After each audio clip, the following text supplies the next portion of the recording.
personas que no tienen todavía conocimiento de programación en C++ y sobre todo en estructuras de programación orientada a objetos puedan identificarlas y entender qué está sucediendo dentro del código, porque pues Jamfor está escrito en pura programación orientada a objetos, entonces es bueno al menos saber cómo se organizan estas estructuras de programación para identificarlas en un ejemplo de Jamfor y comenzar a realizar cambios con la finalidad de cacharrear y de aprender, claro, el código, cómo funciona el código y finalmente poder realizar un ejemplo a partir de eso.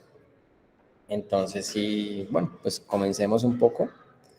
Yo había preparado antes que nada, cómo funcionaba un poco un código o cómo está compuesta una carpeta, un ejemplo de Jamfor. Ya sabemos que dentro de la instalación de Jamfor, cuando nosotros abrimos una carpeta, o bueno, la carpeta fuente de Jamfor, se va a encontrar unos ejemplos predeterminados ya de por sí que se incorporaron con la finalidad de que los usuarios que quieran aprender del código puedan hacerlo intuitivamente. Pero pues de todas maneras, digamos, no es tan intuitivo, por lo que siempre hay un proceso previo, al menos tener conocimientos del comando, de línea de comandos, que pues es lo que también es el propósito de esta sesión. Primero, pues, cuando abrimos esta carpeta de ejemplos, voy a mostrarlo un poco también de la mano de mi terminal. Entonces voy a, un momento, voy a presentar más bien toda la pantalla.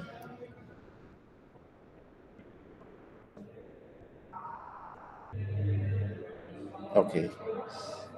Cuando abrimos un ejemplo, un momento.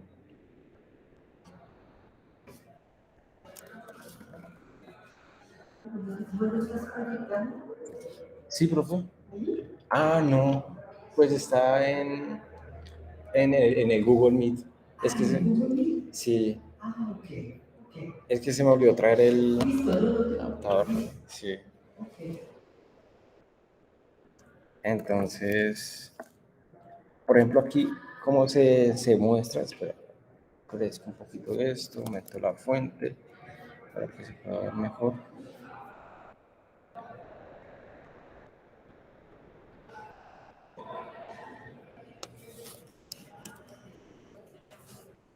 Listo. Entonces, como se muestra aquí, estoy en la carpeta fuente de Jamfor. Jamfor, bueno, yo tengo la versión 10, que es la pasada, pero no importa. Entonces, cuando miro que hay dentro de esta carpeta fuente, pues están estas carpetas, la licencia, un texto, un readme, un CMake list, que son instrucciones, y las carpetas de compilación. La que nos importa es la de examples, esta carpeta de examples. Entonces, entremos ahí, que ahorita les doy una introducción a línea de comandos, examples, y vamos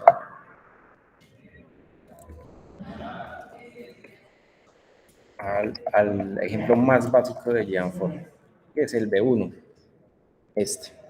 Entonces, regresemos. Dentro de la carpeta examples están estos ejemplos, B1, B2, B3, B4 y B5. Vamos a entrar al más simple, que es B1. Entonces, haciendo analogía con esta diapositiva, sería como cambiar esta carpeta por B1. Ejemplo, Jamfor para nosotros es B1, en este caso de la terminal.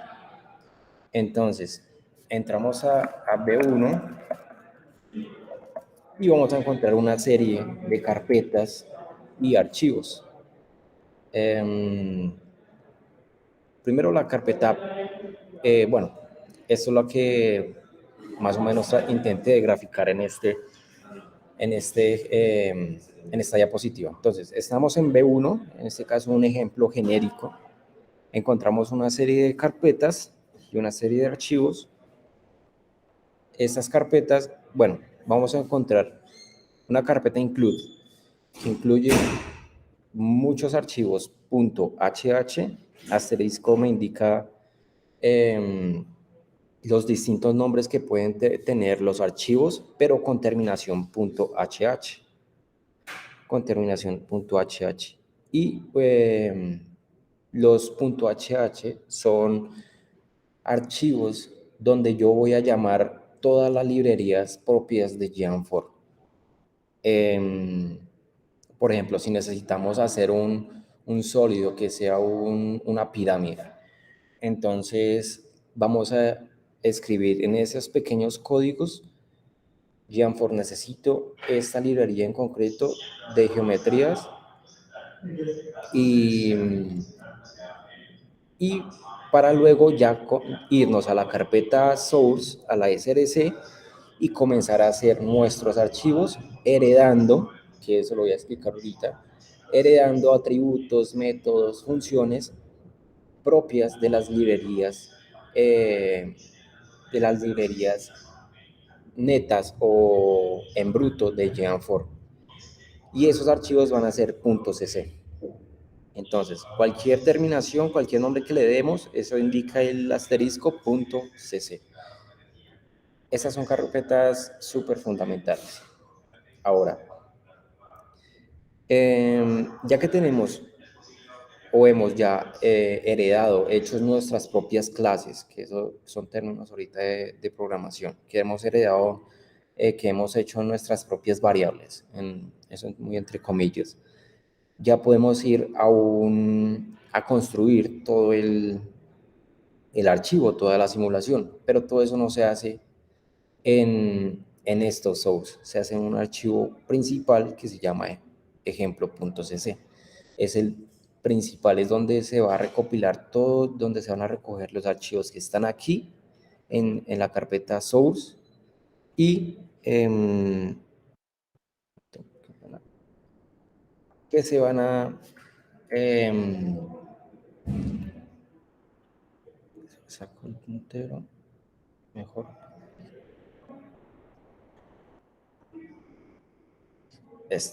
Listo. Entonces, el ejemplo .cc es el archivo en el cual nosotros vamos a llamar todas las variables que creemos en estos archivos src. Claro, es importante notar que una simulación en Geant4 no simplemente se hace en un solo archivo, es una recopilación de muchos archivos. En este caso, cuando nosotros compilamos el archivo, que eso lo hacemos en esta carpeta build, cuando lo hacemos y le decimos al compilador que se llama CMake, compílanos todo nuestro archivo. ¿Qué significa compilar? Compilar es hacer un recopilatorio de todos los archivos. Ese recopilatorio de la carpeta, de los archivos que están en include, que están en source y que están en CMake list. Entonces esto, claro, él coge todos esos archivos, empieza a hacer una serie de procesos internamente para finalmente crear nuestro ejecutable. Y el ejecutable finalmente es nuestra simulación, la simulación que vamos a ejecutar.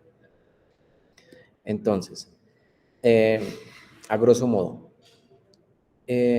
todo está súper conectado. Ejemplo.cc, el archivo principal tiene una serie de llamados estamos llamando variables, es donde es el archivo principal por el cual el compilador CMake va a empezar a ejecutar, va a empezar a compilar, va a empezar a llamar variables. Entonces, en el ejemplo.cc, por decir algo, vamos a correr 100 partículas. Entonces, para correr esas partículas, ¿qué clase de partículas? Esas las definimos en un archivo que está aquí en src. Pero entonces nosotros decimos, listo, que sean alfas. pero esas alfas tienen que estar ligadas a las librerías brutas de Geant4, por lo cual SRC también va a llamar a la carpeta include. Y la carpeta include es donde nosotros, como ya les mencioné antes, es donde declaramos las librerías propias de Geant4. A partir de las librerías propias de Geant4 que yo incluya en include, ya vamos a empezar a declarar nuestras propias variables con la finalidad de hacer la simulación que nosotros queramos. Entonces, eso a grosso modo, CMake List. Los CMake List son una serie, es, como lo ven aquí, es un .txt, es como un bloc de notas con muchas instrucciones. Entonces, es el archivo principal por el cual build tiene un asterisco porque esa carpeta en un principio nunca está. Esa carpeta nosotros la construimos. Entonces, cuando lleguemos a un ejemplo que no ha sido tocado, que no ha sido abierto, vamos a encontrar toda esta serie de archivos menos build. Entonces, tenemos que hacer build, entrar a build y hacer desde ahí todo el proceso de compilado. Cuando hacemos todo el proceso de compilado, cuando le decimos a CMake, que es el compilador, CMake es como la máquina que es como el mensajero que va a recopilar todos esos mensajes, todos esos archivos que tenemos aquí regados, y finalmente los junta todos y nos va a hacer el ejecutable. El ejecutable va a ser la simulación en sí, que utiliza todos estos archivos fuente. Entonces, para hacer eso, CMake tiene que llenar. ¿Sí?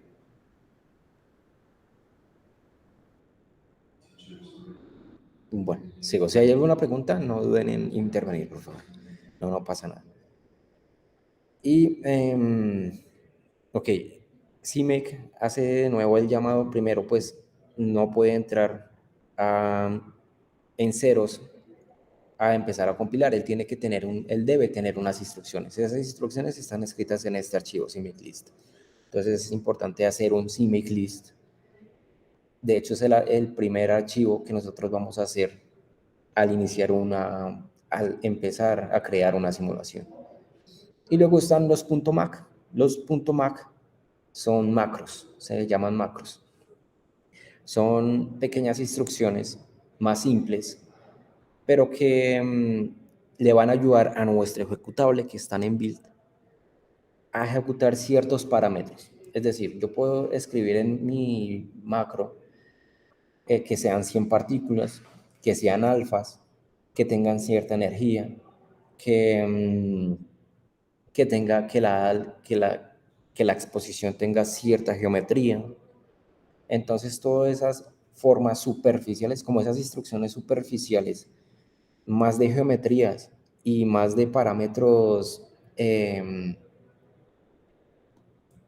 superficiales, entre comillas, es decir, la energía, los rangos, qué tipo de partícula, todo eso lo podemos escribir en un .mac y automatizar nuestra simulación para no escribirlo todo código por código, porque sí se vuelve un poco más engorroso. Entonces, eso es más o menos, no, es la estructura fundamental por la cual se compone una simulación.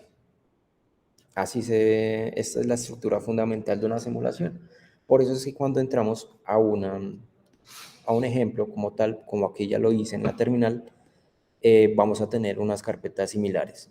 La carpeta include, una carpeta src source y bueno, la carpeta include, como se ve aquí. Si quieren, déjenme entrar por favor primero a otra terminal porque esta coloco y no se ve muy bien. Un momento.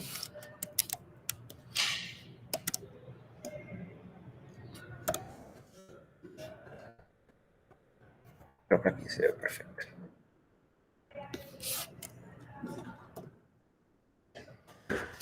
Esto es lo mismo, esta es la misma terminal que tenemos atrás. Entonces, minimizo esto. Ya estamos en la terminal de nuevo. Perfecto. Entonces, estamos de nuevo en ejemplo B1. B1, como les mencioné, tiene la carpeta en un principio include y src, tenemos los CMake list, un historial, que ese historial pues no es muy relevante en términos de la construcción de la simulación. Estos example.in son textos que ya incluye como tal la simulación, pero tampoco son relevantes. Los macros, como les mencioné. El example B1, que es el archivo principal.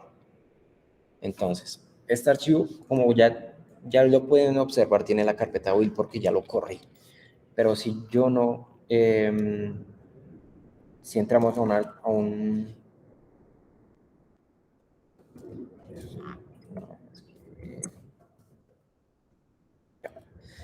si entramos a una carpeta que no ha sido abierta, un ejemplo que no ha sido abierto, por decir B5, entremos a B5. Vamos a observar que no hay ninguna carpeta build. El archivo es un ejemplo virgen, llamémoslo así. Entonces, si ya lo queremos abrir, ahí sí tenemos que decirle a la consola, queremos hacer una carpeta donde vamos a compilar todo el ejemplo que se llame build.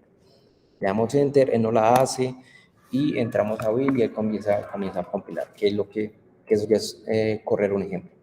Entonces, pero eso ya lo vamos a hacer después. Antes de entrar a todo eso y entrar a correr al menos un ejemplo, es importante conocer línea de comandos. Entonces, la gran mayoría maneja Linux. De todas maneras, si aún no tienen instalado el Jamfor, yo les colaboro con mucho gusto. Ya varios compañeros ya lo tienen instalado, pero sé que hay otra parte que no. Entonces, esto aún estoy trabajando, no se preocupen. Las personas que aún no tengan instalado el Linux, pues ahí les estoy colaborando. La idea es que todos lo tengamos, entonces no duden en hacerme cualquier clase de pregunta de la instalación de todo. Entonces, como tal, me gustaría que cada uno empezase a manejar lo que es la terminal, porque para interactuar con Jamfor lo debemos hacer desde la terminal. No, él no tiene una interfaz gráfica, ya que pues eso le limitaría en términos de rendimiento computacional. Entonces, pues la manera de explotar al 100% las librerías de Jamfor es directamente desde cajas de texto, desde esta caja negra. Es una caja negra, como aquí lo definí, es un procesador de comandos, es la definición técnica. Procesador de comandos que ejecuta acciones a partir de comandos de texto, y esos comandos de texto tienen un nombre que se llama línea de comandos. Es la manera de yo manipular el computador, el sistema operativo, sí, el computador, no desde la interfaz gráfica, es decir, no dándole clic a archivos, a inicio, sí, como lo hacemos naturalmente y normalmente día a día, sino manipular el computador directamente desde esta terminal. Digamos que a modo de curiosidad, para el procesador le es más rápido trabajar bueno, sí, le es más rápido para él aceptar este tipo de comandos porque no tiene que cargar toda la cuestión gráfica de abrir la ventana, de sacar la X, ¿sí? Todas estas cuestiones gráficas que ya a día de hoy son bastante veloces porque pues los procesadores han pegado un boom en términos de velocidad. Pero de todas maneras hay una diferencia en términos de tiempos y procesos si lo hacemos desde la terminal. Entonces, nada, de nuevo, eso es la terminal, una consola, un bash, donde le damos órdenes al computador de entrar a directorios, carpetas, a ejecutar programas y hacer códigos. todo lo podemos hacer desde la terminal. Entonces, eso más o menos para que se vayan familiarizando con la terminal. Ahora, línea de comandos. Aquí quise recopilar los comandos más importantes, o bueno, no los más importantes, sino los comandos que vamos a usar. Entonces, estos son los comandos principales que yo considero que vamos a usar más para interactuar con nuestra terminal y todo con el objetivo claro de ejecutar un ejemplo y hacer una simulación. Entonces, si gustan pueden tomarle un pantallazo, anotarlos o sí, o preguntármelo si les envío esto. De todas maneras, también les aparece en internet. Pueden escribir comandos más utilizados en línea de comandos y les aparece, incluso les aparecen mucho más, porque esto es demasiado extenso. Pero pues estos son los principales que al menos yo considero que vamos a usar más en, en el objetivo de este seminario. Entonces, el primero CD, que es una abreviación de Change Directory, que se usa como aquí para navegar entre directorios, carpetas. Cuando estamos hablando de terminal no se habla tanto de carpetas, se habla más de directorios. Entonces, para ir de una carpeta a otra, le decimos cd espacio la ruta. Pero esta ruta a veces la podemos cambiar por el nombre del directorio. Entonces, un ejemplo sencillito aquí directamente. Por ejemplo, yo estoy en la carpeta B5. La última que me aparece después del slash es la última donde estoy. Es la carpeta donde me encuentro ubicado. Y para observar, por ejemplo, yo tengo esta carpeta que se llama, no sé, include. Entonces, para ir a esta carpeta include, yo voy a hacer cd espacio y escribo include y le doy enter. Directamente, como ya observan, ya él cambió la ruta. Ahora ya no estoy en B5, sino además como ya cambié de directorio, estoy en la carpeta, una carpeta interna, en la carpeta que se llama include. Y nada, así yo cambio entre directorios. Pero esto yo lo hice para adentrarme en otro directorio. ¿Qué pasa si yo me quiero devolver de nuevo a B5? Sencillo. Entonces, le damos lo mismo, cambiar directorio, y una anotación que tiene línea de comandos es que si yo le indico punto, punto, cd espacio, punto, punto, el punto, punto le indica a la terminal que se está tratando de la ruta previa. Entonces, como aquí yo le estoy indicando cd y como el punto punto me indica la ruta previa, entonces él lo que va a hacer, él lo que va a interpretar es que yo me quiero devolver. Entonces, de nuevo, estamos en B5. Así funciona cd. Ahora, quiero saltarme, ahorita les menciono que es mkdir, pero quiero saltarme a ls. ls indica list y es usado para mostrar el contenido que tiene el directorio. Entonces, como ahorita me observaron hacerlo, si yo le doy ls y le doy enter, él me muestra todo el contenido del directorio. Y como aquí lo observan, todas estas carpetas, al menos esta terminal, tiene la característica de que lo que está en blanco son archivos y lo que está en azul son carpetas, son directorios.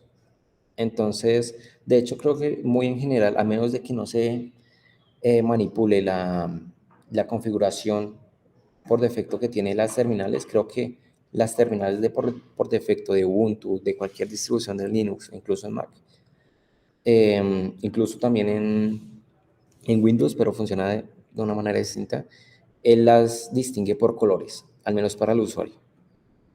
Las carpetas aparecen de un color y los archivos de otro, como para ayudarle al usuario interpretar cuáles son y distinguir cuáles son carpetas y archivos. Entonces, ls me sirve para observar el contenido de la carpeta. Ahora sí, mkdir. Mkdir es make directory y se usa simplemente para hacer carpetas. Entonces, si yo quiero hacer una carpeta, de nuevo, voy a hacer, no sé, mkdir, una carpeta que se llame seminario. Entonces yo le estoy diciendo a la terminal, hágame esta carpeta, como con mkdir. Y la carpeta que se llame seminario. Y le doy enter.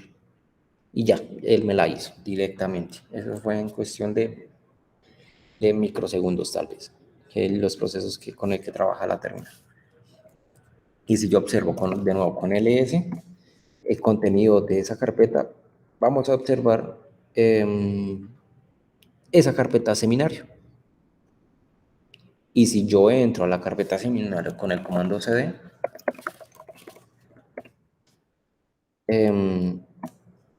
y miro qué hay dentro, claramente él no me va a arrojar contenido. ¿Por qué? Porque es una carpeta nueva y yo no he hecho nada ahí, sencillamente. Entonces, así funciona un poco como es el comando ls, cd, vamos en cd mkdir list, ahora rm. rm significa de remove, en español de eliminar, de remover. Entonces también es importante para la cuestión de eliminar archivos. Eliminar archivos, eliminar carpetas, eliminar cualquier, en general cualquier objeto, contenido que quisiéramos eliminar. ¿Cómo lo podemos hacer? Con rm, con rm y escribimos el nombre de la carpeta. En este caso vamos a eliminar esa carpeta seminario. cd punto punto para devolverlo. Ahora rm y la carpeta seminario. Si yo escribo, eso es una característica también importante de las terminales, como para ayudarle al usuario si tenemos carpetas con nombres extensos. Si yo escribo las primeras letras de mi directorio y les picho la tecla tab, él me la completa. Él ya la va a identificar y me la va a completar, como para, como, como dato curioso. Y le damos enter. Claro, él me dice que es un directorio, eso es verdad. Pero pues podemos añadir una bandera. Las banderas son códigos, son como subcódigos. En este caso lo voy a añadir la bandera. ¿Cómo se identifica una bandera? Porque tiene el signo menos. Y la bandera RF. La bandera RF le está indicando a ese comando remove de eliminar la carpeta sin preguntarme. Toca tener mucho cuidado con este código porque pues a veces puede pasar de que no quisiéramos eliminar una carpeta o sea, que eliminamos una carpeta por error. Entonces hay que tenerlo muy en cuenta. Entonces, para eliminar esa carpeta, generalmente yo utilizo rm-rf. Trato de, claro, de cerciorarme, de estar seguro de que la carpeta que está aquí está bien escrita y es la que yo quiero eliminar. Se le doy enter, listo, él ya corrió el código. Y si yo miro de nuevo en el contenido de B5, ya no está la carpeta similar, ya me la eliminó. Y así para todo. Entonces eso es más o menos cómo funciona el comando rm de eliminar. Ahora, tar es un comando para comprimir y para extraer archivos. De pronto lo más probable es que cuando hayan instalado el Jamfor se descarga comprimido en una terminación .tar, .gz, por lo general. Pero también funciona, digamos, para archivos que son .zip, que son los más comunes, que son los archivos de pronto WinRAR que conocemos en Windows. Esos tipos de archivos también se pueden. Simplemente escribimos tar, espacio, podemos añadir a banderas, pero pues en general si escribimos solo tar y el nombre del archivo, la terminal lo va a interpretar y él va a comenzar a extraer el archivo o comprimirlo, dependiendo de lo que queramos. PWD es un comando sencillito. Simplemente se usa para saber en qué carpeta estamos. Es decir, puede que tengamos aquí una ruta súper extensa y no sepamos en dónde estamos. Entonces, para saber dónde estamos ubicados, para saber cuál es la ruta de nuestra ubicación en la terminal, escribimos pwd, enter, y él me va a arrojar una terminal, una ruta, perdón. Entonces él me va a decir, claro, usted está en la carpeta B5, pero esa B5 está contenido en una carpeta basic y esa carpeta basic está contenida en una examples y esa en otra y esa en otra y esa en otra. Como aquí pueden observar, la carpeta macro y la posición general, digamos el punto de partida y la terminal, siempre es users. Depende mucho cómo lo tengamos configurado la terminal, claro. Nosotros le podemos decir que queremos empezar desde el usuario, pero en general, si yo le doy CD, solo CD, él me va a devolver a la carpeta, a la posición raíz, a la posición fuente. Entonces, como observan, él aquí ya no me arroja ninguna ruta, porque ya estoy en mi posición raíz. Esta virgorilla, este guión curvadito, indica el home, esa posición raíz, esa posición fuente, ese punto de partida para la terminal. Y si le doy PWD, claro, entonces usted no simplemente está en el home, está en esta ruta específicamente. Esto ayuda mucho para poder copiar, mover archivos, porque a veces uno quiere mover un archivo de una posición a otra y uno dice, uy, yo no me acuerdo en dónde estoy. Y para saber dónde uno está en la terminal, simplemente escribe ese comando pwd y ya. Claro, como les mencioné, CP y MB. CP usado para copiar archivos, MB usado para mover archivos. ¿Por qué? Entonces podemos hacer algo. Podemos ir a, aquí yo tengo, hacer algo en documentos. Podemos ir a documentos, miro que hay en documentos y podemos, no sé, hacer una carpeta. Vamos a poner en práctica todo este repertorio de comandos. Vamos a hacer, estamos en documentos. En documentos vamos a hacer una carpeta seminario, hoy es 12, seminario 12. Listo, ya hicimos una carpeta, vamos a esa carpeta, seminario 12, seminar, despichotaf para rellenar, enter, miro que hay en seminario 12, no hay nada, podemos hacer un archivo, otra carpeta, hagamos otra carpeta, mkdir, no sé, clase, observo y claro, esta clase, hagamos otra carpeta que se llame ejemplo. Ok, escribimos el archivo, el comando, perdón. mkdir ejemplo, ya me lo hizo, ya tengo dos carpetas, dos directorios y vamos a copiar uno, por ejemplo. Vamos a copiar ejemplo. Entonces le escribimos cp ejemplo y el nombre, aquí le decimos cp ejemplo y el nombre que quiero que tome esa nueva copia. Démosle ejemplo 1. Ok. Está mal. Y si la ruta. Y que esté en clase. Perdón. Ok. Es por lo que estos son directorios. En el caso de que le salgan errores de este tipo, podemos consultar directamente en internet, por ejemplo. Y podemos, de una vez puedo introducirle lo que son las que, las banderas. Entonces le decimos cp comando y él nos arroja literalmente toda la documentación de ese comando. Tenemos este tipo de banderas, "-d", "-e", "-e", si estamos hablando de archivos fuente.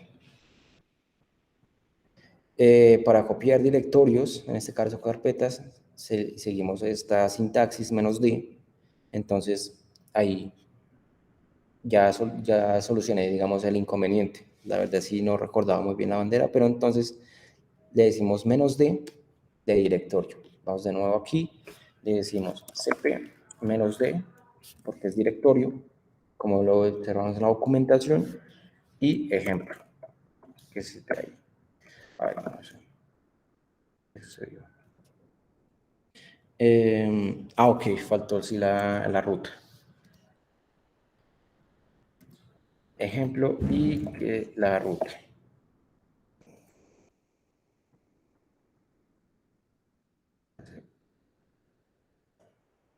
Um,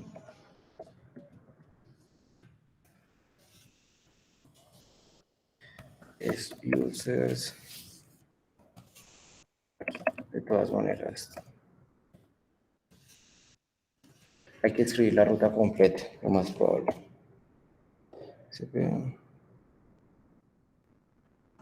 Está fallando algo.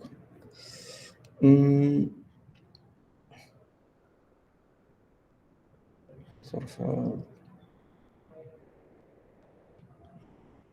Está raro. Bueno, es un poco. El move, digo. Entonces, bueno, podemos seguir leyendo la documentación para, para corroborar cuáles son las banderas que usamos. Y nada, es un poco para copiar archivos y mover archivos. Aquí aparecen más descritas cómo hacerlo, las banderas que podemos usar, qué bandera, qué significa cada bandera y finalmente copiarlos. Aquí aparecen ejemplos. CP, esto es para copiar archivos. Para copiar archivos sí tiene una confusión porque para copiar archivos es un poco distinto en términos de sintaxis.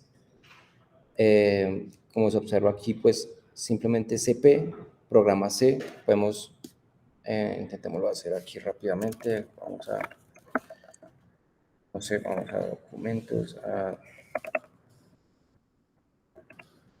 no sé, sí, a seminario.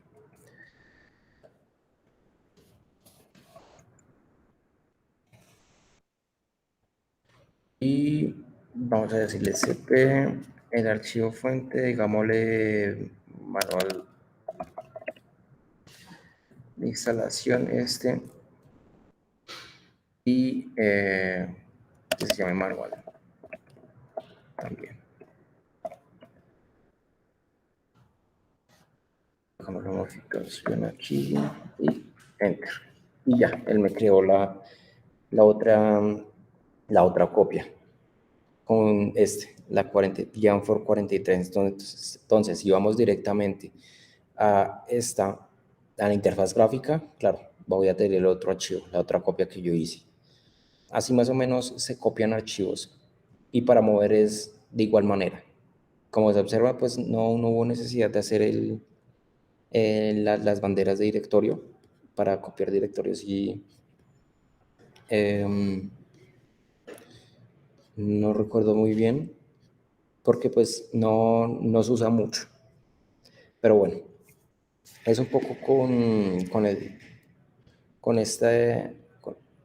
con el tema de línea de comandos. Entonces lo que me gustaría ahorita es que cada uno, claro, abriera la terminal y al menos escribieran un comando de estos, como para que se familiarice. Entonces, cada uno dentro de esos computadores sí tiene la posibilidad de tener Ubuntu, porque sí que la línea de comandos en Windows es distinta. Háganlo, abran la terminal y comiencen a cacharear CD, mkdir, ls, tar, pwd, como para que, sí, para que conozcan un poco y se vayan soltando poco a poco. Eso a lo que respecta a línea de comandos. Entonces, listo. Yo creo que lo pueden hacer. Claro, es relativamente no es difícil.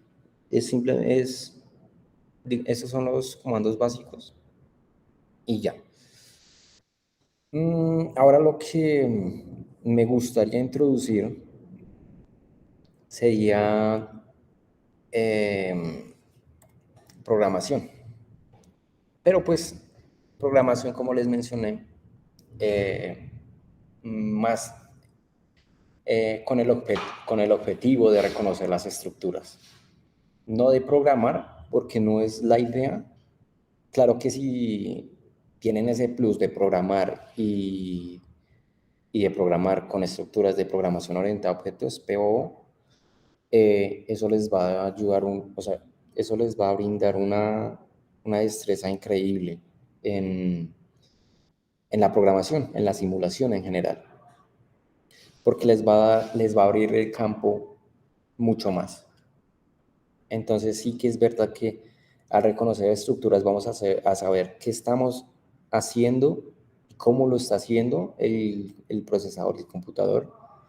Pero si quisiéramos programar de una idea más específica y más especializada, si tenemos una idea más específica y queremos simularla, se nos va a presentar unos problemitas en términos de programación, porque claro, es distinto a la persona que sabe programar a la que no sabe.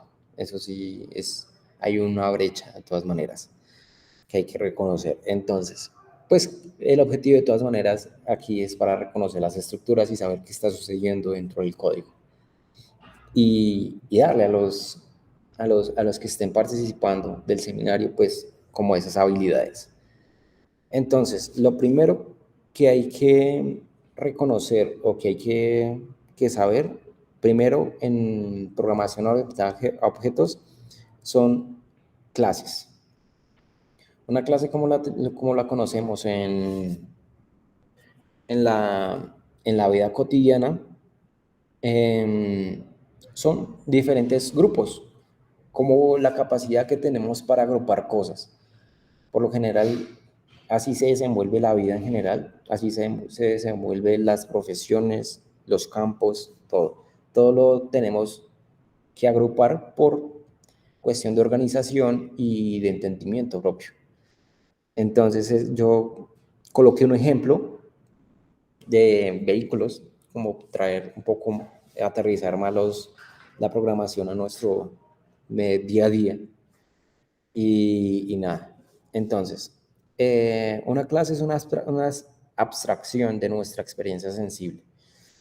Claro, como les mencioné, sí, dentro de la vida diaria nosotros tendemos a agrupar las cosas por organización, por entender mejor las cosas que están sucediendo y simplemente por organización también. Eso es lo principal.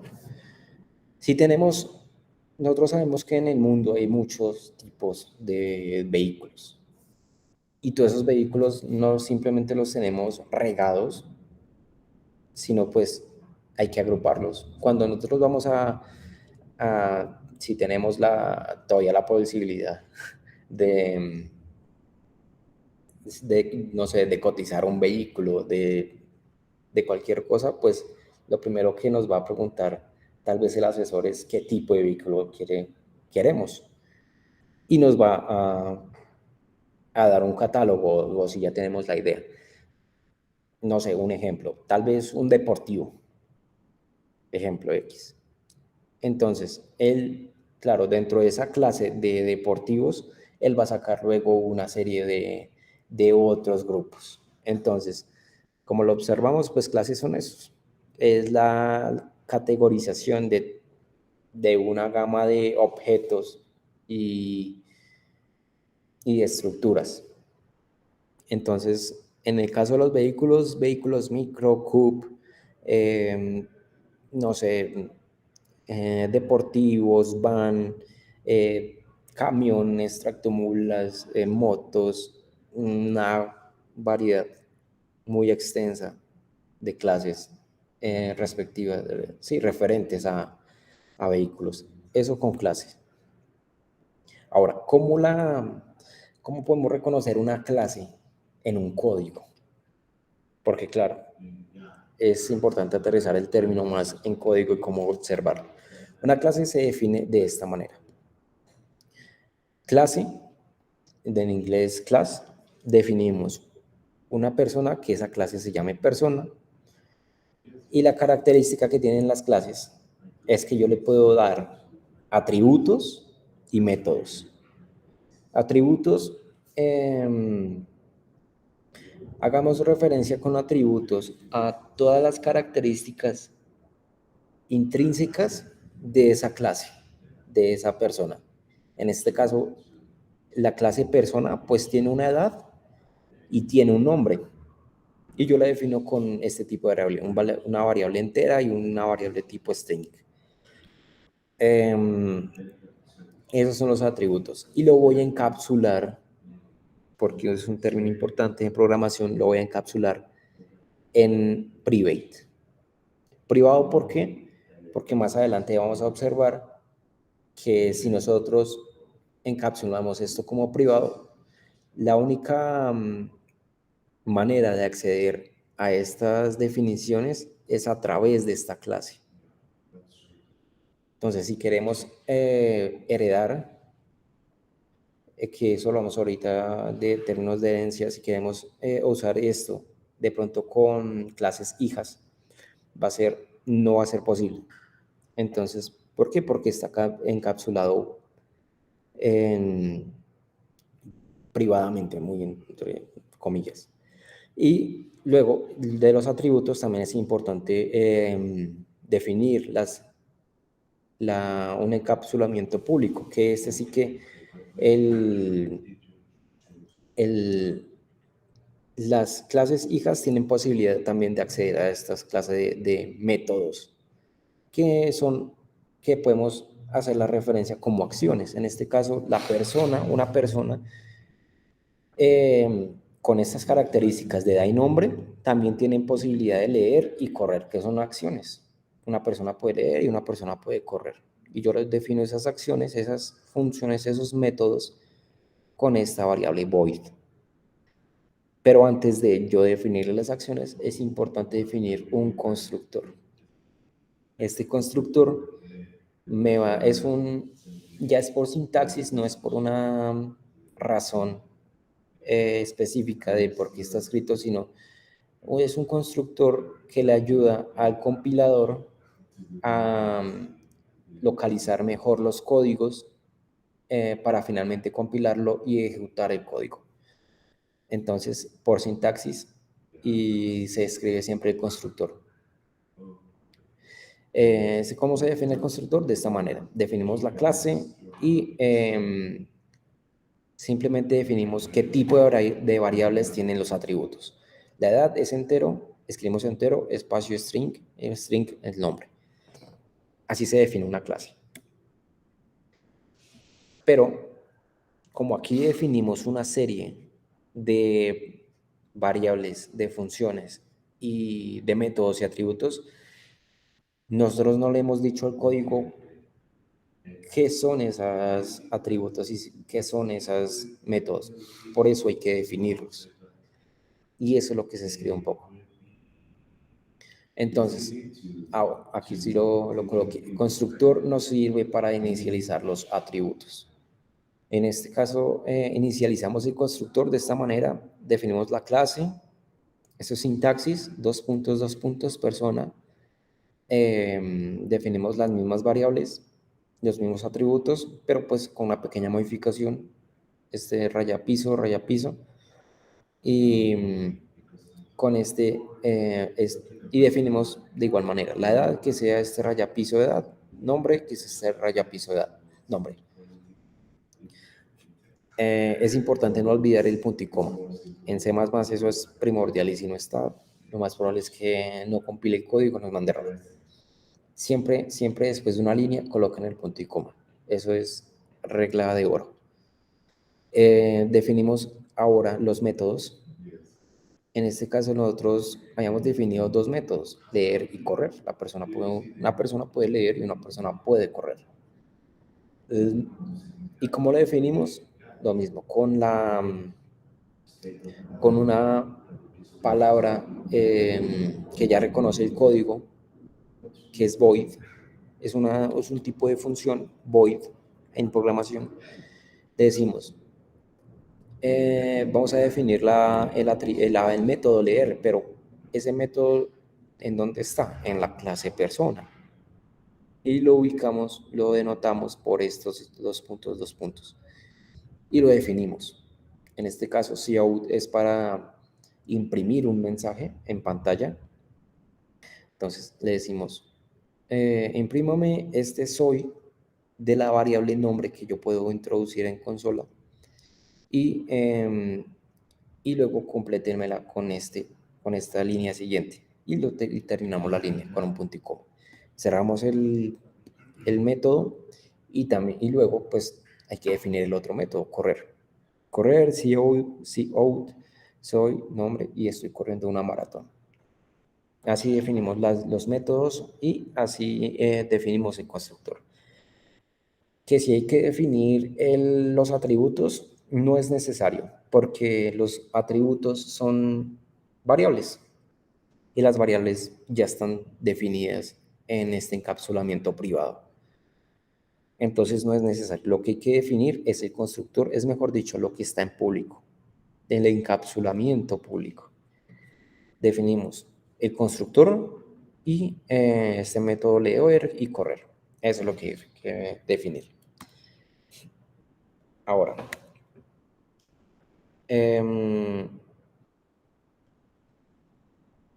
ok, listo.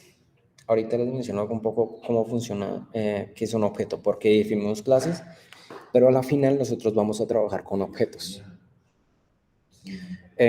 Después de definir la clase, vamos a ver qué es un objeto. Un objeto es un conjunto de métodos y atributos y el objeto se deriva de la clase. Nosotros tenemos una clase. En este caso, de nuevo al ejemplo de los vehículos. Si yo llego al concesionario y yo le digo al asesor, no, quiero un deportivo, él me va a sacar un catálogo gigantesco de muchas marcas, de muchas clases de vehículos, de subclases en este caso, porque la clase padre es deportivo. Y él me va a dar un catálogo de muchos vehículos deportivos, un Ferrari, un Lamborghini, un Porsche o un Jaguar. En este caso, claro, hay muchos más, pero pues como para entender un poco mejor el ejemplo. Como ya vimos, la clase se encapsula por atributos y por métodos. Los atributos, que son características propias de la clase, y los métodos, que son acciones. En este caso, observando estos objetos, pues los atributos, digamos, de la clase Ferrari podría ser rojo, de pronto más angosto en términos de altura, este negro, este gris, este rojo un poco más oscuro. Eso, y las acciones ya van a ser más específicas a cómo avanza la aceleración, la velocidad, tal vez en aerodinámica en general. Son acciones. Entonces, los objetos yo los defino a partir de mis clases. No es posible hacer un objeto si yo no tengo una clase, porque no puedo sacar un objeto de la nada. Entonces es importante definir primero una clase. ¿Cómo se observa un objeto en un código? Así, retornando al ejemplo anterior, cuando estamos aquí definiendo clase persona y qué puede hacer la clase persona, en este caso leer y correr y los atributos que tiene, definimos los objetos. En este caso yo digo, de la clase persona, hay que notar primero, este es mi código fuente, el int main. Main indica fuente, principal, fundamental, y es donde voy a empezar a definir mis variables. Entonces quiero hacer un objeto usando mi clase persona, esa persona que sea P1, una variable cualquiera. Voy a definirla. Persona, la persona tiene dos atributos, edad y nombre, como yo lo definí en las anteriores diapositivas. Tiene 20 años y se llama Alejandro. Ahora voy a definir otra persona que sea un P2 y esta persona tiene 19 años y se llama María. Y otra persona que se llama con 21 años y se llama Juan. Ahora, aquí en esta parte es donde...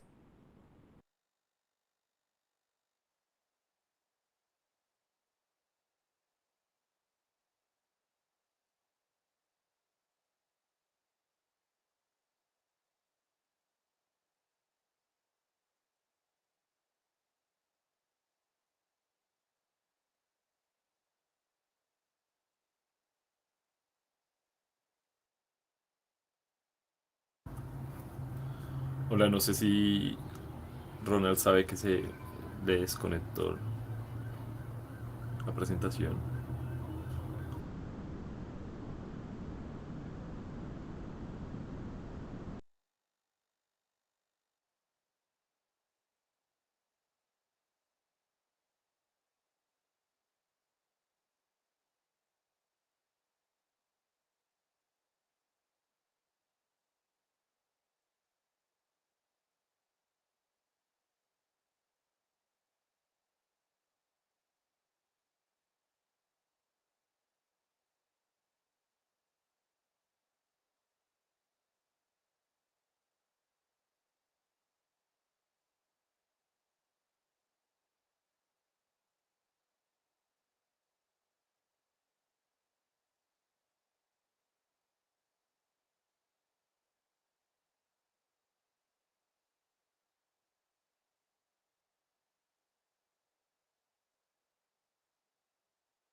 Bueno, estoy de vuelta. Qué pena con todos. No coloqué a colocar, o sea, no coloqué el cargador. Ok, continuamos. Mm,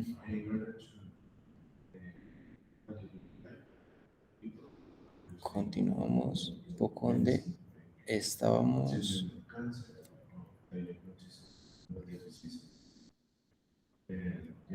Y Listo. Entonces, em, nada, de vuelto, estamos definiendo los objetos. Definimos estas tres personas, que en este caso van a ser nuestros objetos, con estas edades, con estos atributos. 20 años Alejandro, 19 años María, 21 años Juan. Esos van a ser mis atributos. Antes de... Sí, estoy bien.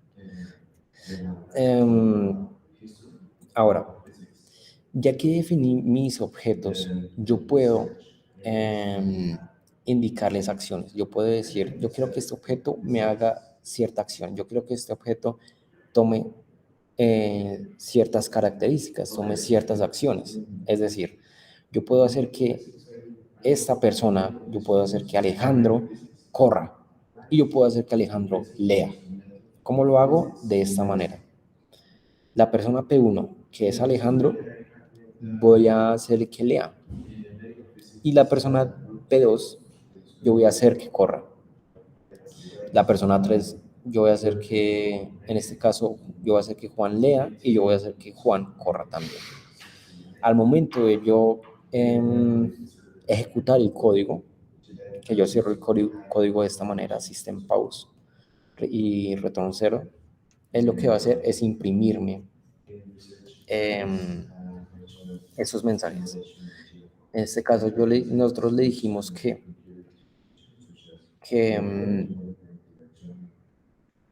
utilicemos esos dos, que Juan lea y que Juan corra. Entonces, lo que nos va a arrojar en la terminal va a ser: soy Juan y estoy leyendo un libro. Y soy Juan y estoy corriendo una maratón. Me voy a imprimir estos dos mensajes. ¿Por qué? Porque le estamos diciendo que Juan con 19 años, creo que habíamos definido, corra y lea. Entonces,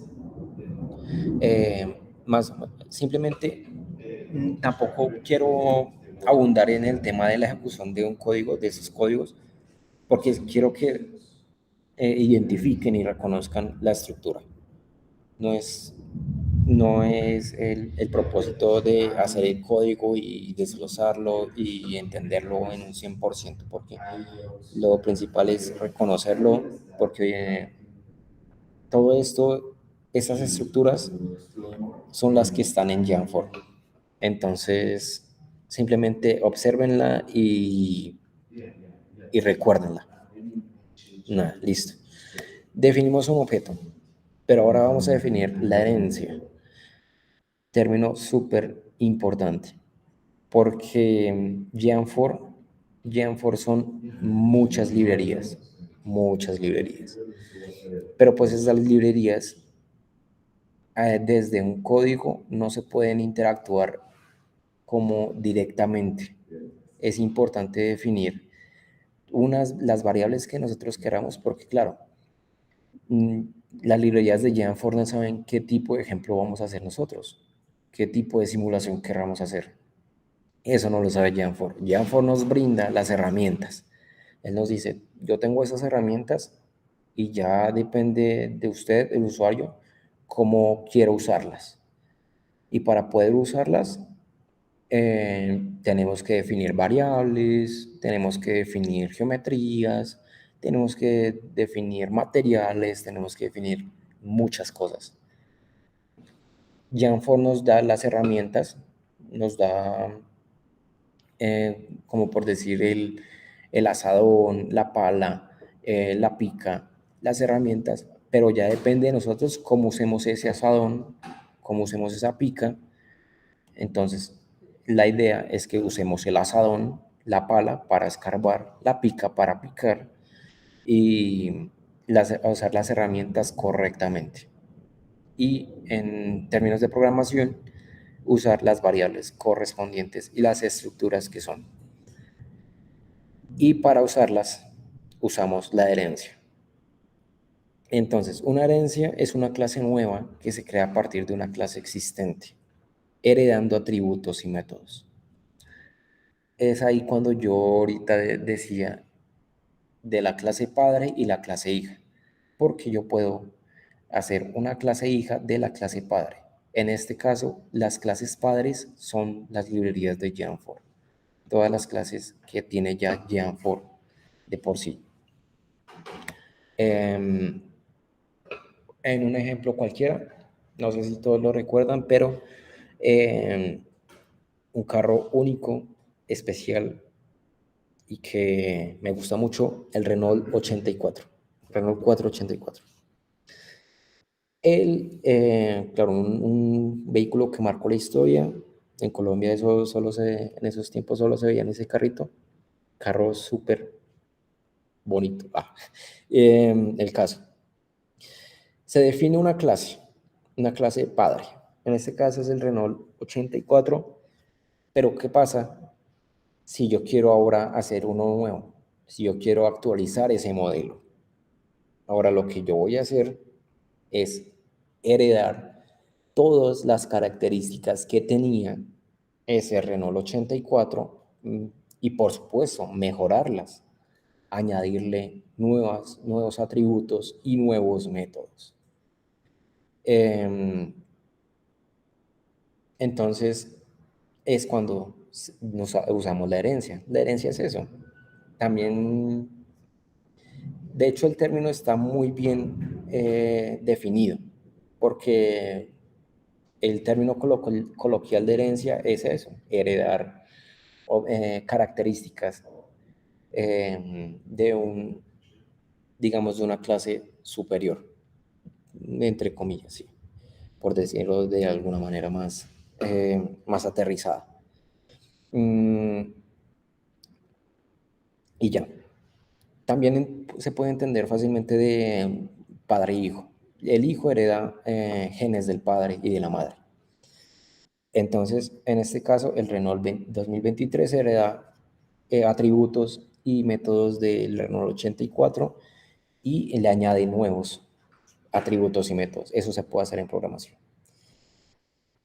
Ahora, como se observa en la sintaxis, heredamos primero, primero definimos una persona, una clase, perdón, una clase alumno, pero entonces le vamos a decir que sea público.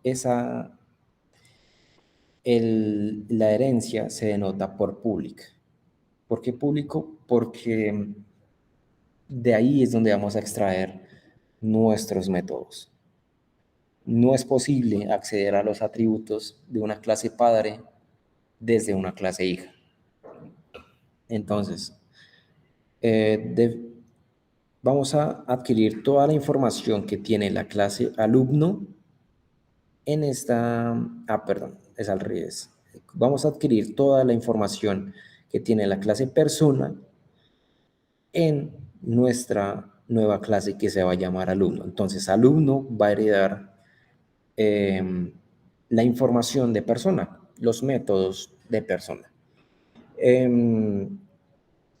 Pero ahora yo puedo definir nuevos atributos, yo puedo añadir más información a esas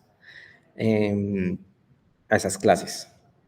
¿Cómo? Defino esta variables. ¿Qué tiene un alumno? Tiene un código alumno y en este caso en una clase tiene una nota final. Defino esos atributos que son privados porque resulta que también puedo heredar toda esta información de otra herencia. Entonces, en este caso, yo puedo hacer una herencia de la herencia. Definimos los otros métodos. En este caso, primero el constructor. Es muy importante el constructor para inicializar la clase y para ubicar los métodos y atributos. Definimos el constructor y vamos a añadirle un método más, una acción más, que nos muestre el alumno. Y nada, así se observa en la sintaxis. Eso en términos generales, cómo se hereda, usando public. Entonces, en este caso, como ya habíamos descrito de aquí, de los anteriores códigos, yo hice una clase persona, ¿cierto? La clase padre es persona, pero resulta que una persona también puede ser alumno.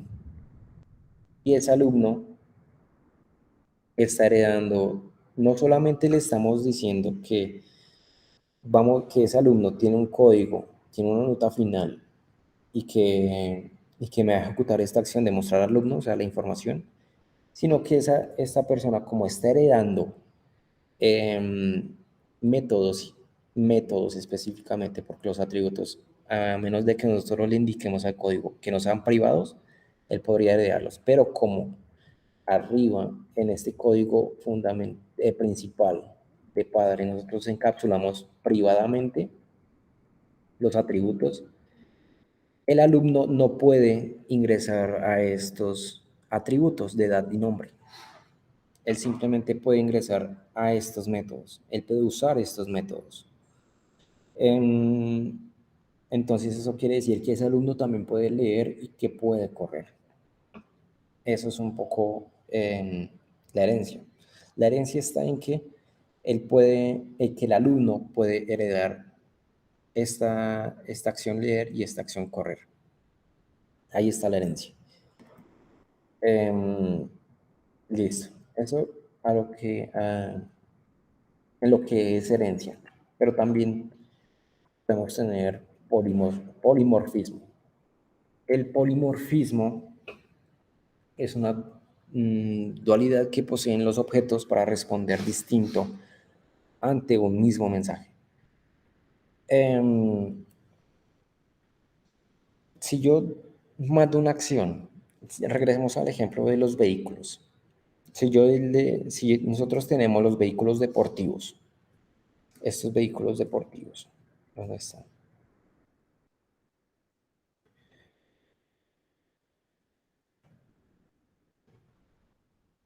Si tenemos estos vehículos deportivos y los colocamos en una línea de comienzo, ¿todos los vehículos van a avanzar de la misma manera?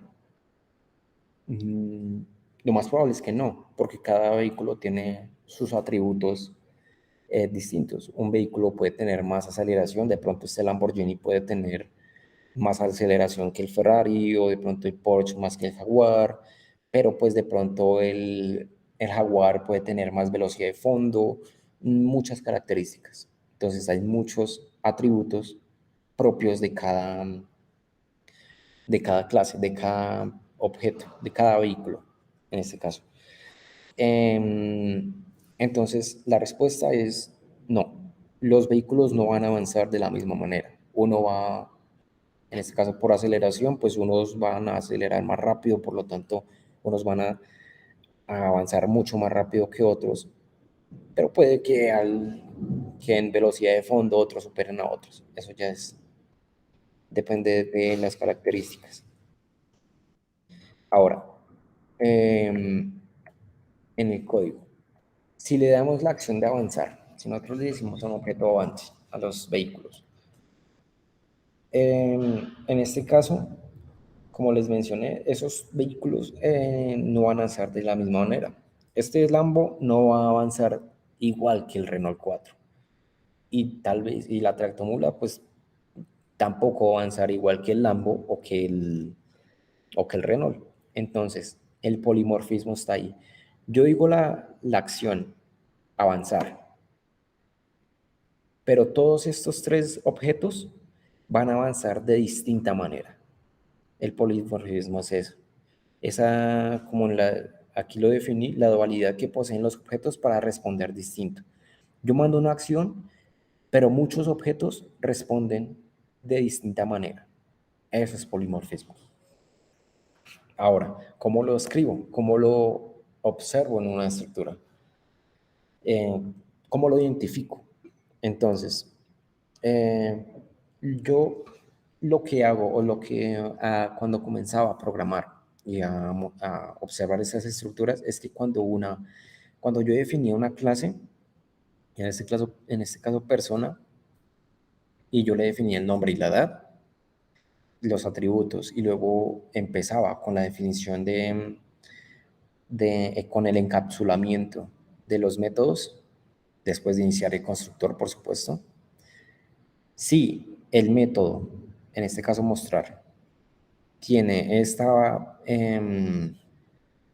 sintaxis ya predeterminada por el código, o sea, es decir, tiene virtual, virtual le indica al código, o en este caso al compilador más específicamente, que esta línea pueda ser polimorfismo. O sea, que este método puede actuar bajo muchos, que este método puede actuar bajo muchos objetos y que esos objetos pueden usar a su vez este método para responder distinto. Al, al, de nuevo al objeto y a los vehículos que respondan distinto en términos de velocidad. Entonces, así se define el polimorfismo.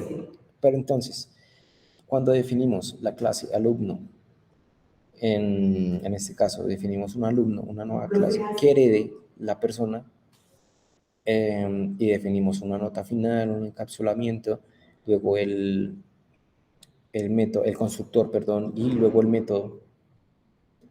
Si queremos usar ese polimorfismo, lo vamos a denotar de esta manera. Esto también se va a evidenciar. Lo quise hacer porque también esto lo vamos a observar muchísimo en Janfor, cómo se definen, cómo se ven estas estructuras en Janfor. Estos son punteros, son términos de programación de C++, son punteros. Aquí en este caso yo llamé este puntero vector, vector que tenga 3 componentes, y lo noto con este asterisco. En la componente 0, que esta palabra reservada, new, por el código alumno Alejandro 20, que tengan estas variables. ¿Por qué? Porque si yo lo definí desde un comienzo, puede tener la nota final, que en este caso es 18,9. Él puede tener también las otras definiciones, el nombre y la edad, como yo lo definí en la clase padre. Está, claro, estamos usando herencia. Eso es un compendio de muchas cosas. Estamos usando herencia, estamos usando, estamos definiendo objeto, porque estamos definiendo este nuevo alumno. Estamos definiendo clases por allá detrás, clase padre, clase hija, y estamos definiendo también, estamos usando polimorfismo, así que se puede usar todo en conjunto. Estamos definiendo este puntero, pero si queremos que este nuevo alumno use la acción de mostrar, que yo denoté por que sea polimórfica, en este caso yo la anoté por virtual, entonces aquí en este caso ya estoy usando el polimorfismo. ¿Cómo? Le estoy diciendo al alumno que use la función polimórfica que está en la clase padre, en mostrar. Así que es claro, por supuesto, si yo tengo, no sé, como una cadena de 4 herencias, yo puedo incluso la última herencia usar el polimorfismo de la primera clase padre. Eso se puede hacer sin problemas.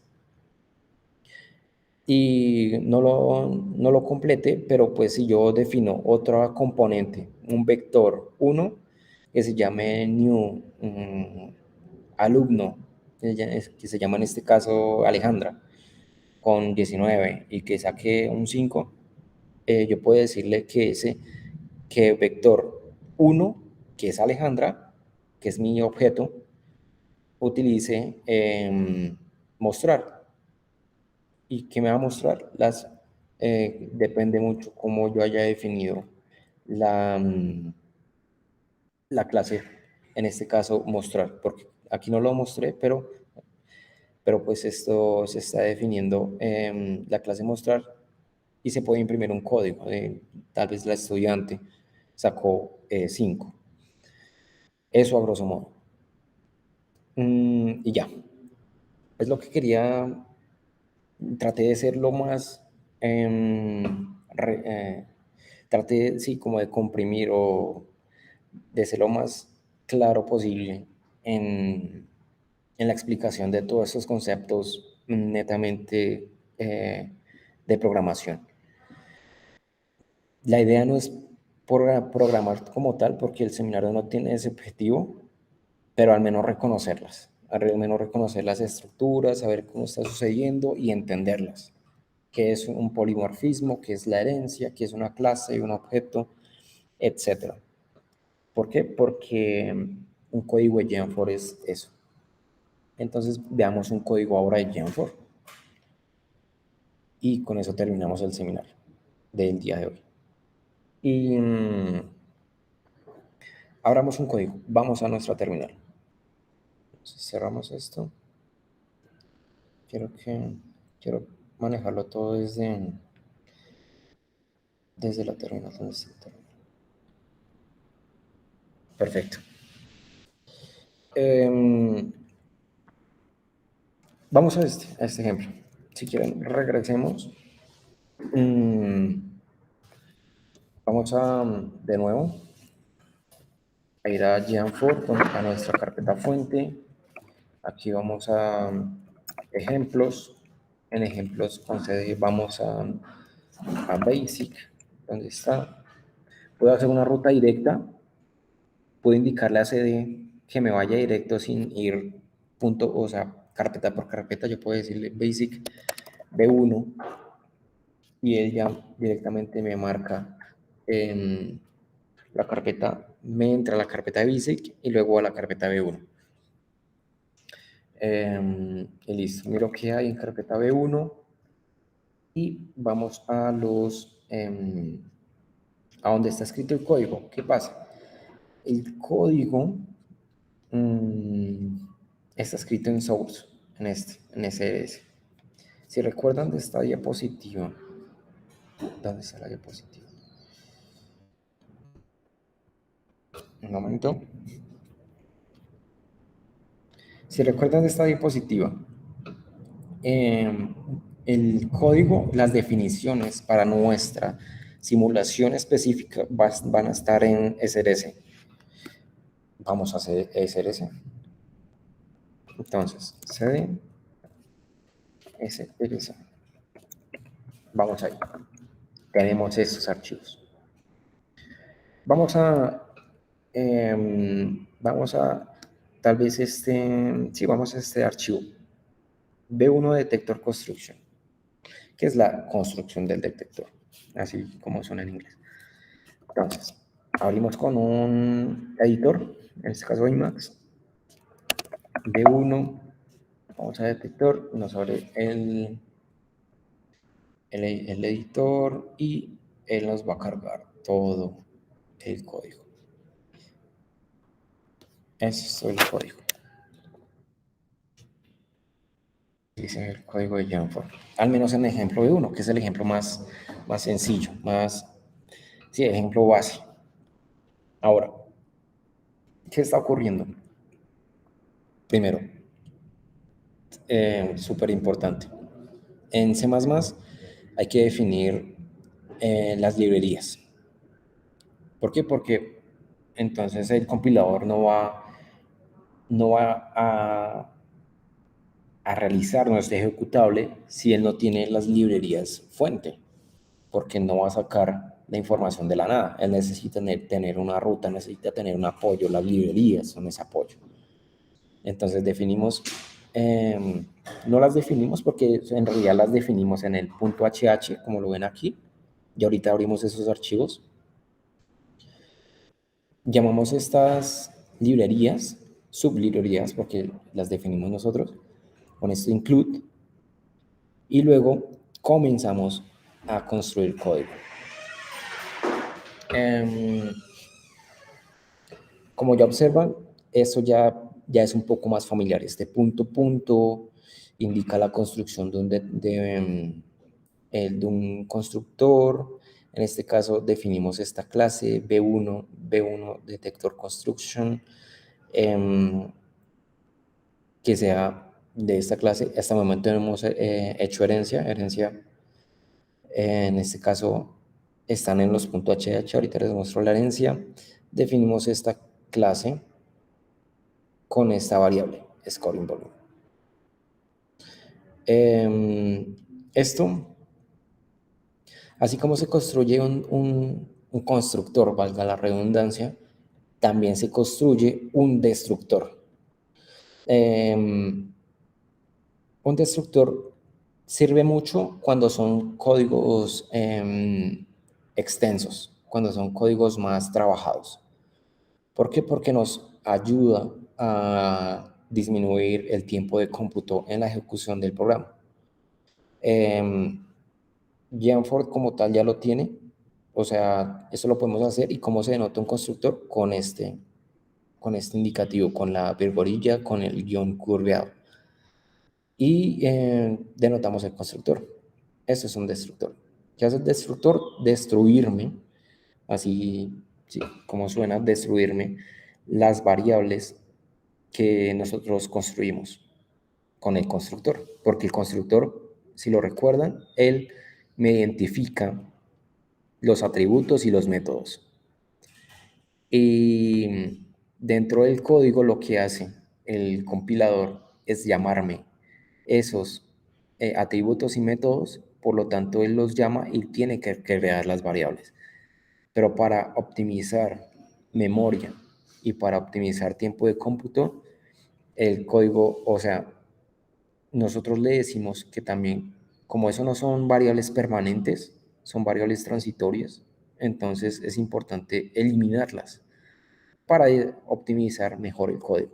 Para eso sirve el destructor. Ahora sí, empezamos con el código. Primero el código, Sí, no quiero extenderme mucho, definimos felicitarlos. B1 construction, es el constructor, y el destructor, definámoslo, ya por notación y por tiempo de optimización en código y por ser organizado en el código también. Ahora, definimos nuestro propio, nuestra propia clase Physical Volume y ahora B1 Detector Construction. Este es nuestro puntero. Si lo observan, miren, ya podemos ubicar el asterisco que habíamos visto en las diapositivas. Ese asterisco es un puntero. Ese asterisco es un puntero. Entonces, para que no, ya vamos identificando estructuras. Quiero eso, que identifiquen estructuras. En este caso se define un physical volume que se ha heredado de esta clase. Bueno, que se ha heredado no, ese es un objeto, el physical volume. Y que utilice este método de construir. Que estos son métodos ya propios de Geant4, usando herencia de por medio. Ahora, definimos un material que se llame NIST. Este puntero se llama NIST. Y utilizamos esta librería G4 NIST Manager. La inicializamos on instance y definimos variables. G4 Double, resulta que las librerías también tienen sus propias definiciones de variables. Una variable doble de G4 Double, G4 Material, y definimos dimensiones de 30 centímetros, 20 centímetros. Inicializamos ya podemos ubicar esta flechita que era para inicializar un método. En este caso el método es encontrar o construir un material. Ubicamos, y como es un método, la variable es el material. El material es agua. En este caso definimos una variable booleana para rectificar sobrelapamientos en las estructuras. En caso de que ocurra un sobrelapamiento, entonces el código nos va a arrojar error, nos va a decir que estructuras se están superponiendo para poder arreglarlo. Y definimos otras variables, se definen otras variables. 1.2 por las variables anteriores que se habían definido, 20 centímetros, entonces 1.2 por 20, 1.2 por 30, se definen, y ahora se definen los sólidos. Para construir un sólido, tenemos un sólido se compone en programación en Geant4 de 3 definiciones. Un volumen físico, que ya es la aglomeración o el cúmulo de las anteriores definiciones, que ya es como tal la graficación y colocar el volumen como tal en la interfaz con estas diferentes características, sin rotación, ubicada en este vector, en este caso el origen, y que comprenda el volumen lógico. El volumen lógico se define anteriormente, claro, usando este puntero, logic word, y con esta palabra reservada new. ¿Que new de dónde venía? Del polimorfismo, como se observa aquí, ¿cierto? Entonces ya como que vamos ubicando cositas. Sé que es un poco engorroso encontrarse con todo esto, pero pues ya al menos tenemos la capacidad de encontrar cosas, de identificar variables, identificar al menos en la programación que está sucediendo un poco. Poco a poco uno se va ubicando mejor para saber qué está sucediendo. Y ahora se define esto, se define el volumen lógico, un volumen lógico con este nombre, perdón, que integre el volumen sólido, que lo definimos anteriormente. Entonces, como lo ven, está conectado. Con el volumen sólido se define el volumen lógico. Con el volumen lógico se define el volumen físico. Tampoco quiero abundarme en esto porque la idea es que nosotros lo hagamos uno por uno, que es otro propósito de otro seminario, el objetivo de otro seminario, construir un ejemplo desde cero. Y para eso vamos a recurrir de nuevo a esto, vamos a recordar, en ese momento tendremos que recordar esto, de que el volumen físico se compone de volumen lógico y el volumen lógico de la definición de volumen, de la definición del sólido.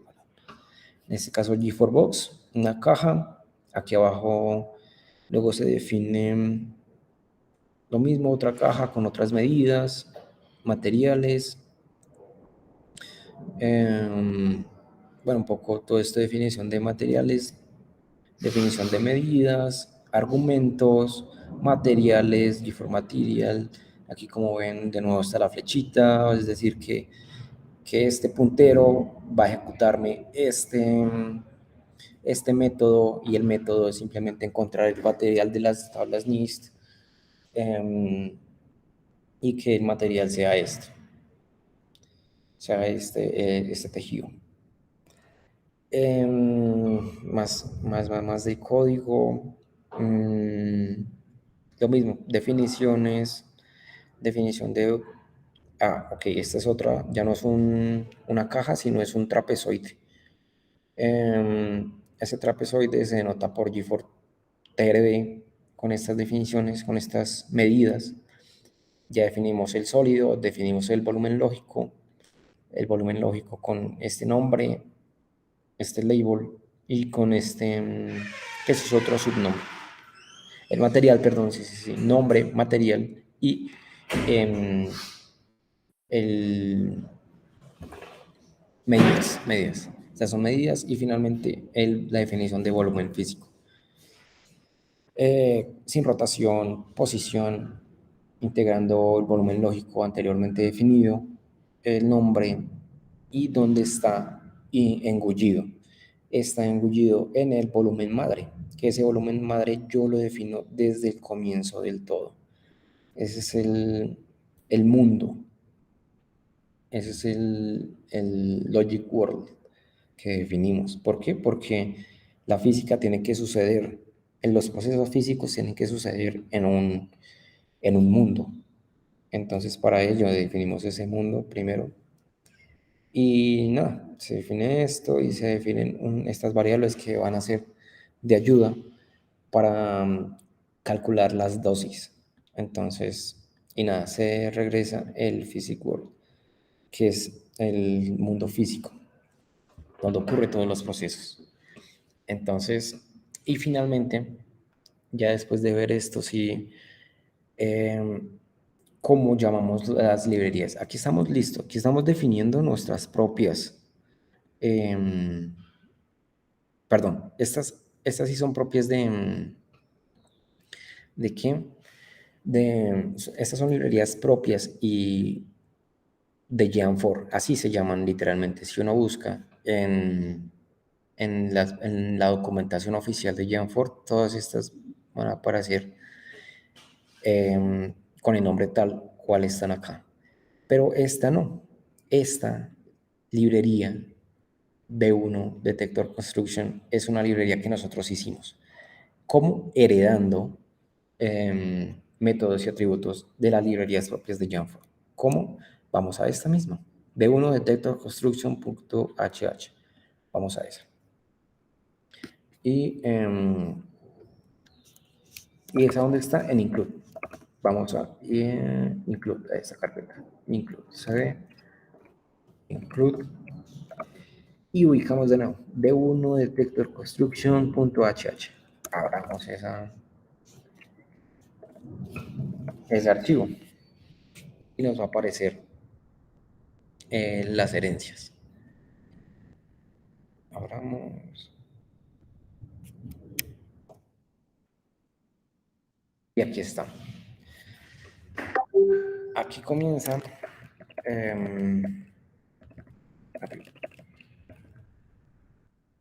Aquí comienzan las definiciones. Definimos el nombre del archivo, B1 Detector Construction, como queremos que se llame, otra definición, y luego incluimos como queremos construir el detector. Esta va a ser la clase padre, la clase super padre. Entonces, se llama G4B User Detector Construction. Si nosotros la buscamos en la documentación, esta también es una recomendación. G4B User Detector Construction. Como tal, él nos va a arrojar toda la documentación de esa clase, como lo ven aquí, clase de referencia. Nos va a aparecer todas las public member functions, que son los métodos públicos a los cuales nosotros podemos acceder. No aparecen los privados porque pues nosotros no podemos acceder a esos porque son privados, son encapsulamientos privados. Y los públicos sí, usando la herencia.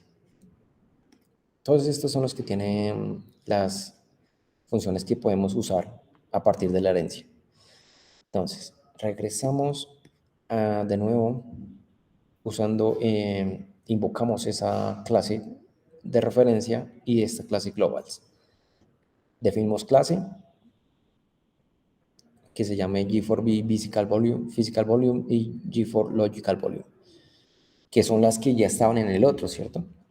Claro, nosotros definimos el otro archivo usando de base este que estamos construyendo. Entonces, es importante tener en cuenta este. ¿Cómo definimos la clase? De nuevo, B1 Detector Construction y ahora sí, Public es la herencia. Con la palabra reservada Public decimos al código esto es herencia. ¿De dónde se va a heredar? De la clase padre G4B User Detector Construction. Con estos métodos, Public Detector Construction, eso es el detector, no se les olvide el detector, siempre hay que inicializarlo. Y el destructor. El destructor, si recuerdan la palabra y el destructor, vean que también tiene polimorfismo. ¿Por qué? Claro, porque no es lo mismo destruir los atributos y métodos de una clase o de otra. Como lo recuerdan, este constructor, el polimorfismo actúa diferente dependiendo de cada objeto. Y por supuesto, en estos. Otro polimorfismo, G4B, Physical Volume, y que me defina este método que se llama construir. Por eso fue que lo vimos en el otro código, en el .cc. Y finalmente, estos G4B Logical Volume y Get Scoring Volume para poder calcular las dosis. Y esta palabra reservada protected me indica atributos. Son atributos a los cuales las herencias sí pueden acceder a los atributos. Como lo recuerdan, si cambiamos este protected por private, me indicaría que las herencias subsecuentes no pueden acceder, pero si lo cambiamos por protected, en este caso ya las herencias pueden acceder a este scoring value. ¿Y por qué lo hacemos? Porque va a ser distinto la dosis depositada en las geometrías que definimos. Como en el otro código se definió sólido, un trapecio, me parece que una esfera. Entonces, para cada uno va a ser distinta la deposición de dosis porque son de distintos materiales. Y ya, se define el código. Entonces, pues eso es a grosso modo lo que quería mostrarles. Y ya. Cualquier duda que tengan, me preguntan. Ya se quedó un poco el tiempo. Pero sí, eso.